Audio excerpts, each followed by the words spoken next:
Assalamu alaikum and welcome to another episode of Dear Masuma, the show that tries to answer your deepest queries and concerns. My name is Sana Araji and we are with the one and only Masuma Ja'far. Assalamu alaikum. Wa alaikum assalam wa rahmatullah. How are you doing today? Alhamdulillah, how about yourself? Alhamdulillah, getting there. So we're going to continue answering some of the viewers' questions during this holy month of Muharram. And I have a email from a viewer who is saying, I have 3 children between the ages of 5 and 9 with my husband who is at the moment not working due to the COVID-19 pandemic. It's been very hectic at home due to the children not being able to go to nursery and school. My husband is really not active with the children and this is very distressing, especially because I feel that it gets in the way of me commemorating Imam Hussein alayhi salam during the month of Muharram. I have barely any time to do my du'as, let alone any of the other mustahab acts like going to the small ladies' gatherings where they have majalis, etc. How can I persuade my husband to do more? And is there anything I can say to encourage him to do more with his children? Bismillahir Rahmanir Rahim. I think this is a beautiful question for any time of the year, not just for Muharram. But I think there's a lot of things here that we need to look at. First of all, how do you encourage your husband to do more? One is to recognize that as a wife and a mother, I need to step back. A lot of the times we ask our husbands to get involved with our children, but then we pull them up when they don't do it the way we want it done. Okay. Or we'll correct it, or we'll get involved. So if I'm asking my husband to do something, then I need to step back and let him do it, even if it's not done the way I would have wanted it done. Okay. And even if it's not done how it's supposed to be done. So recognizing that he's got a different way of doing it, and as long as it doesn't kill my children, it's fine. And he loves them and he's not going to kill them. So I think it's really, really important that we allow them that space to be able to have their own time with their children without us getting involved and constantly correcting them or pulling them up on certain things. Okay. Secondly is maybe sort of suggest things that they can do with them, because sometimes they just need a few suggestions. So maybe have specific things. So for example, bath times can be his routine. Okay. So you know what, you're in charge of giving them a bath, massaging them, and then bedtime story and putting them to bed. So if he knows that this is what he's supposed to do, then he'll do it. Whereas if you just tell them, okay, you put him to bed, then they're going to put them to bed maybe without giving them a bath or something. Or, you know, so you're actually telling them that this is what you need done. And so then they've got a routine that they need to follow. Or instead of just saying, oh, play with the kids, actually suggest what. So maybe take them to the park and kick a football around, or take them cycling, or give them some suggestions. Because if you just tell them to play with them, then they may just play with them indoors for a few minutes, get bored, and then do something else. Or they may play with them while they're on the phone or doing their own work and doing something else, thinking they're multitasking, but really they're not. The kids know that they're not getting their father's attention. Okay. So actually giving suggestions really, really helps as well. Thirdly, maybe doing things as a family, where you do everything, you do something together. So you may go to the park together, or you may, I don't know, go cycling together, or do something together, but also allowing him to have his time with the kids on his own, and you having your time with the kids on your own. So during this pandemic, I think it's really important that every person has their me time, especially as adults. So yes, we'll do things as a family, but I need half an hour or 20 minutes or even 10 minutes where it's just my time. Okay. So you're with the kids and you've got the kids, and I don't want you to ask me anything. I don't want you to, literally it's just my time. Okay. And I think that's really important, because it just gives you that time just to reboot yourself. And again, allowing him his time as well. It's really, really important. I think during this pandemic, I think it's either gone very well, or it's not gone so well. So especially with women who are used to their husbands being at work all the time, and husbands being used to being outside of the home all the time, it can cause a bit of conflict because the woman feels the man's watching her all the time, and the man feels like he's being watched all the time. So there isn't any of that personal space. So what you were saying was quite ideal. But what if, for example, a husband refuses to do anything and he doesn't want to, or he's depressed because he's not working, and so he's not in the mood and he just wants the woman to do everything? Unless it's a medical reason, like the depression is so deep that it needs medical intervention, I think then it's conversations that you need to have with your husband if it's not a medical reason. So it's like, you know what, let's talk about how Allah plays into this. You know, where's our trust and reliance on God, and talking, you know, having those conversations is really, really important. Also, reminding him that they're his children, it's his responsibility to ensure that they are being brought up in the right way with the right religion. You're doing it, but it's not your responsibility. It's his responsibility. Okay. Islamically, it's his responsibility. So if you're not doing it, he needs to pay someone, you know, a teacher or someone to come in and look after his kids and then teach them the religion, and if he's not doing it himself, sort of thing. So that's the duty of the father? Father, not the mother, yes. Ah, okay. So that's really important as well, and sort of making him realise that you're actually doing him a favour, but not in a way that, you know, sort of to have a go at him, but to sort of realise that, you know what, this is an opportunity God's given you to actually do it yourself as well. So... Okay, so Islamically, it's not the mother's duty to teach her children Islam. It's the father's duty. It's completely on the... Yeah. I didn't even know that. Yeah, and bringing up the children, feeding the children, it's all on the father. It's Wow. not on the mother, because the children belong to the father, not the mother. That's so difficult not to rub that in. But as a mother, you're not going to sit back and do it. And again, if you're going to live your life just according to fiqh, it's not going to be a very nice life. There's an akhlaq that comes into it. So, you know, the fiqh tells me that I don't have to cook, I don't have to clean, I don't have to look after the children, I don't have to do anything. But if I actually live my marriage like that, I'm not going to have a very happy marriage. So I don't understand why, if that is the case, why are men, it's not all men, some men not bothering to do anything when it's their duty to do it? Because we as women take over, and we don't, we do it and then we moan about it. I feel like we as women do a disservice to ourselves. So we should just say to them, listen, it's your duty, please could you just ensure that, you know... Okay, there's a nicer way of saying how would you say it to your husband? So I would actually use it as I would say to him, you know, this is an amazing opportunity for you to bond with your children. Okay. So actually sort of saying to him, you know, I'm alhamdulillah, I'm blessed that I'm constantly given this opportunity by God.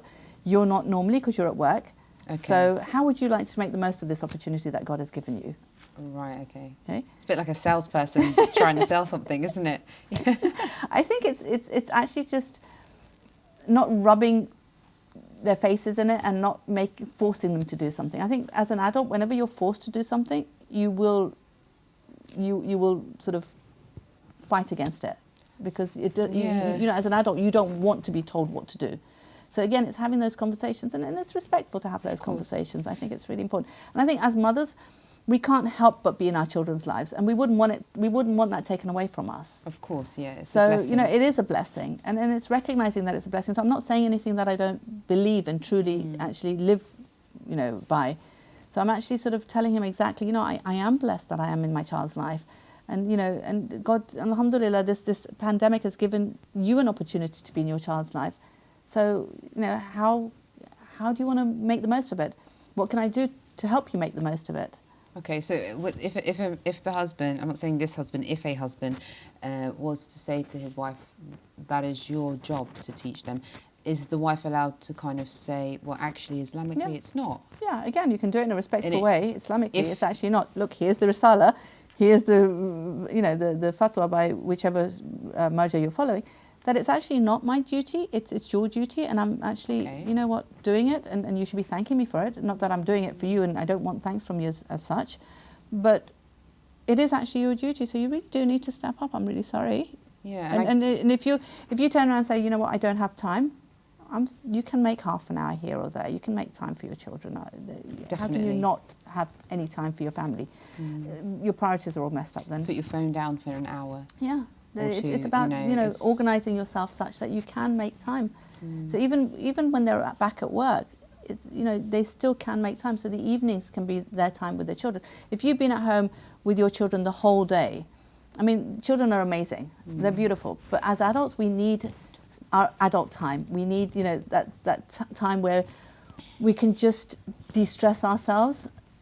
So, if I know my husband's going to have the children in the evening, then at least I feel like, okay, you know what? At this time when he comes home, then it's my time and I can just relax and he can take over. Yeah. And for him, it would be amazing because, okay, he's tired from work, but this is something that would energize him to be with the kids. It is, if you've not been with them all day and you haven't seen them all day, it is quite, energizing to be with them and just, enjoy having bath time, enjoy their bath time with them and then putting them to bed, telling them, making up stories and getting them to tell you stories and things like that. It's absolutely beautiful. But, a lot of the time I feel like it's a lot of people who come from non-Islamic backgrounds. The fathers, like, they'll be out work all day and they'll come back and they will do these things. I don't know whether it's a Western mentality, which is beautiful. Like, it's like they're following Islam without realising. Like, they'll be at work all day, they'll be tired, they'll come home, they'll, speak to their children before they go to bed or play. Even though they're tired, they will do things with their kids and push themselves.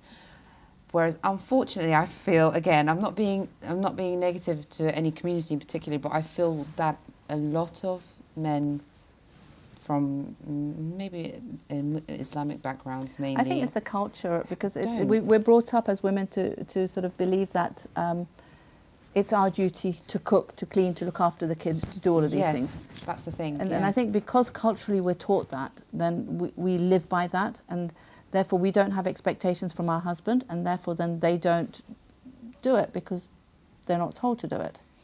And even when we tell them to do it, we either tell them very rudely or very, sort of degrading wise, sort of, you never do anything and you need to do this. And again, that doesn't work. Or we'll micromanage them. And again, that doesn't work. So as women, we need to sort of step back, have those conversations where we sort of say, okay, you know what, there are kids, let's bring them up together. I want you to enjoy your children just as much as I enjoy our children. How are we going to do this? And then come up with, ways that works for both of you, and then stepping back and allowing them that time. Yeah, that is definitely true. And within, like, this situation, this mother who's finding it difficult to do her supplications and dua and things like that, her sacrificing, maybe doing the majority of the work, isn't that part of her worship? Yeah. So will she not get rewarded even more for doing the duty of the father as well as the mother? Yeah, for sure. And I think I think we need to look at the understanding behind doing all these mustahab acts. Okay. It's part of doing mustahab acts is to get closer to Allah. So all these extra du'as and ziyarats and salahs and things that we recite in order to get close to Allah. Now, if I am bringing up the next generation and I'm bringing up them in a way that they will be the abd of Allah, the slaves of Allah, they will be the Ansar of the Mahdi, they will be practically following Islam, they will be amazing human beings and Muslims and Shias, then surely that is more powerful and that will have a huger effect on society, on my family, and on myself than the du'as that I recite, which I may be doing ritualistically, I may be doing as a tick box exercise, I may be doing it because that's what I've grown up with and I'm not actually thinking about it. Okay, so I think it's recognizing that everything that I do is an ibadah as long as it's done with the correct niyyah. Right. So if I'm doing the extra du'as with the correct niyyah, that this is supposed to bring me closer to Allah, then I will do it with presence of heart and presence of mind. I will look at what the meaning is. I will try to live those du'as. I will bring some action from those du'as. Okay? If I am bringing up my children with the right niyyah, then I'm doing it in the best possible way that God would want me to do it. I'm looking at how to make them into, decent human beings, decent Muslims, decent Shias. I'm looking at how I can make sure that they have the love of the Ahlul Bayt in them. I make sure that they have a relationship with God.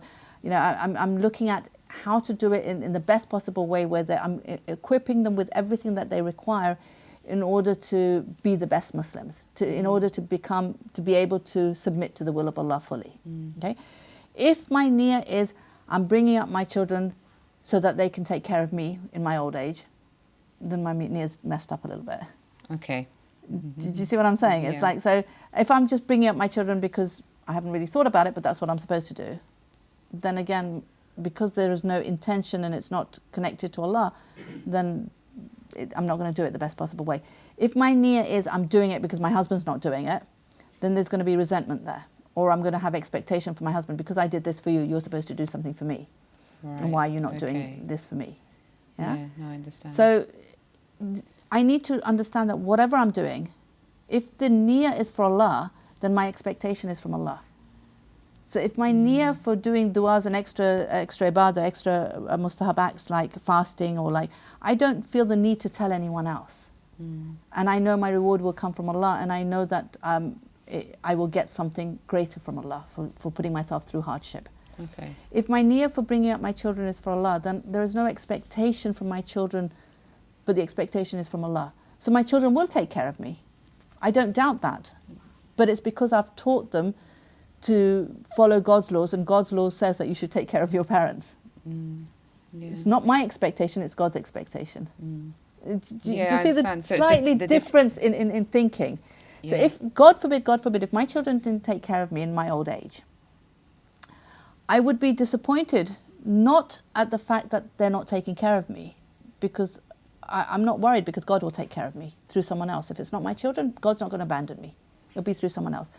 What will upset me, what will disappoint me, is that I wasn't able to teach my children the importance of taking care of your parents in God's eyes. Yeah. That's what would upset me as a mother. I didn't do my duty in order to teach them how, the opportunity of taking care of your parents is such a huge opportunity that is sent by Allah. Why would you not take that on board? And this is how it's like, even nowadays, it's like, when I want a cup of tea or something, and I'm really tired or something, and I'll say to my kids, I fancy a cup of tea, will you make me a cup of tea? And they'll say, yeah, of course. And they'll never say no to you. Your children will never say no to you, inshallah. Inshallah, but they may not get up straight away and do it. Now, alhamdulillah, because I'm still youngish and I'm able to do it myself, I'll get up and do it myself. I won't ask them again. And then they'll turn around and say, but I was making it for you. And I said, yeah, but I wanted the cup of tea then. You know what? It's fine. You missed out on the opportunity. That's fine. Inshallah, God will send you another opportunity. And I don't feel bad. Yeah. And I'm telling them not from an ego perspective, not from I'm your mother and why didn't you get up and why didn't you do it straight away. But I'm telling them from a perspective of, that's really sad that you missed out on that opportunity. But inshallah, God will give you another opportunity. So I'm actually doing dua for them. Yeah. And that way, the next time when you ask them, They're hopefully they'll get up. Yeah, They're hopefully. That's because you've taught them through action. And you've taught them, Yeah. and you've taught them through words, but you've taught them not from your ego. You've taught them, honestly, this is what God wants from you.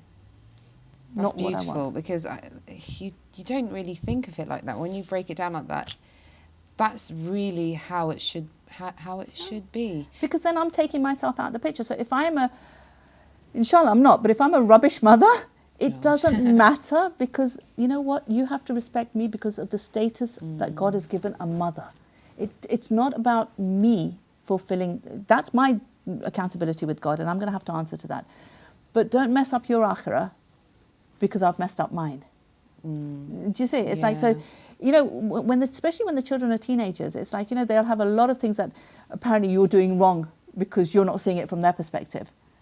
So it's really beautiful at that time. And I don't know how parents bring up children without God, especially when they're going through the teenage years. I really don't understand how you can do it. Yeah. But at that time, to actually say, you know what, I'm not telling you this, God is. What do you want me to do? I'm not going to go against God. I'm not expecting, I would assume that you're not going to go against God. You've been brought up in a way that you understand that you can't go against God.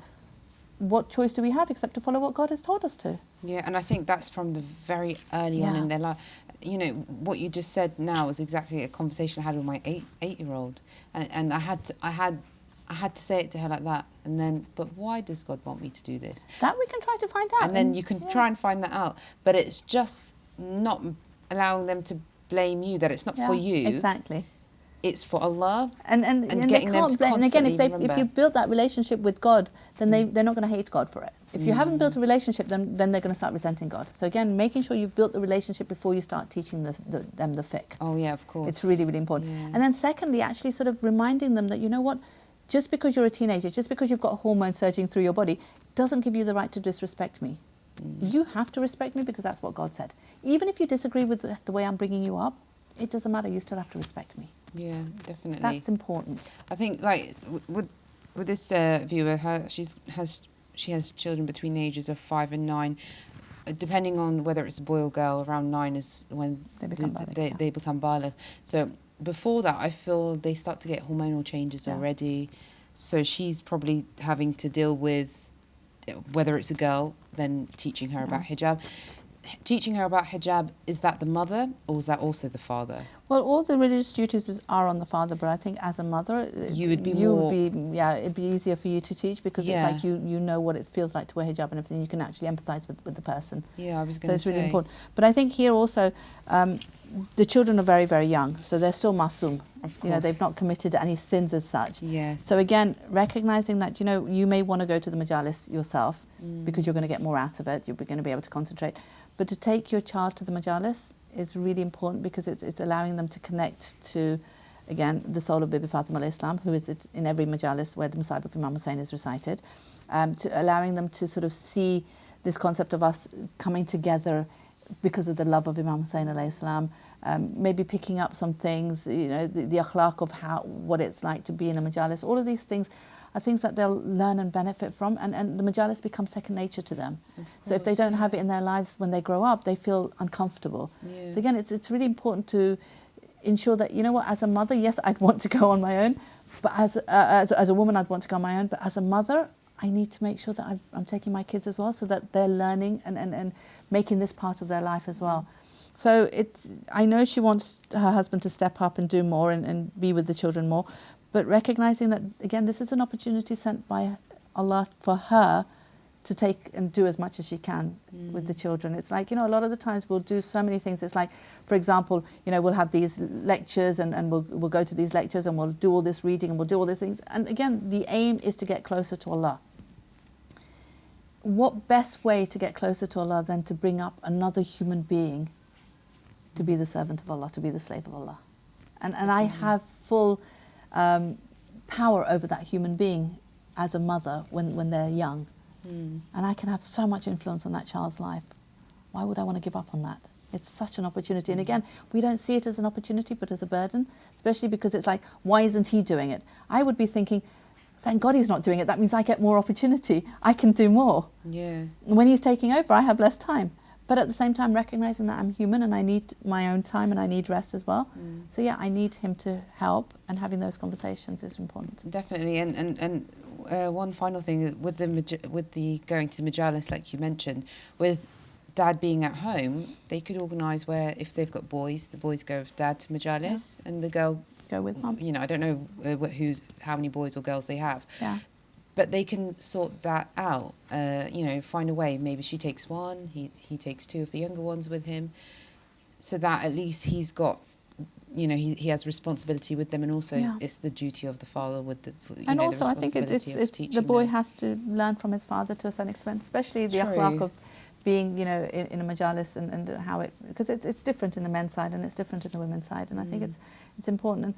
And for the father to recognise it as an opportunity as well, it's really, really important. Definitely. No, thank you for that. It's good that we've cleared up the rights, the parenting rights of the father and the duties, which is good. And I'm sure a lot of wives and mothers don't even know the extent of how much is on the father, which is a blessing for them, to be honest. But also, I think I want to emphasise that we can't live our lives just according to fiqh. Of course, it's you know, it doesn't work when we just say, well, you know what, it's the duty's not on me, so you need to take responsibility and just do it yourself. Because one, I'm losing out on the opportunity, and secondly, where's my akhlaq? You know, where's my bonding time with my children? It's like, these are my kids as well. It's like, yes, they might, you know, they may belong to the father, the rights of all of these things on the father, but I gave birth to them, I carried them for 9 months, I fed them, I took care of them. When they were inside me, the father wasn't doing anything. I was taking care of them. My body was. So again, I'm not going to be able, I don't want to step away. Forget about, you know, being able to or not. I don't want to step away from this child. It's part of me. And it's a blessing. Yeah, for sure. Definitely. For sure. Thank you so much, Masuma. Thank you. And inshallah, hopefully, we've covered quite a few different subjects, but hopefully that's helped the viewer and anyone else that is also having similar situations. We can all relate in this pandemic, I'm sure. Inshallah, hopefully, you'll send in more questions and queries, and we'll put it forward to Masuma. And we'll see you soon, inshallah, for another episode of Dear Masuma. Assalamu alaikum wa rahmatullahi wa barakatuh.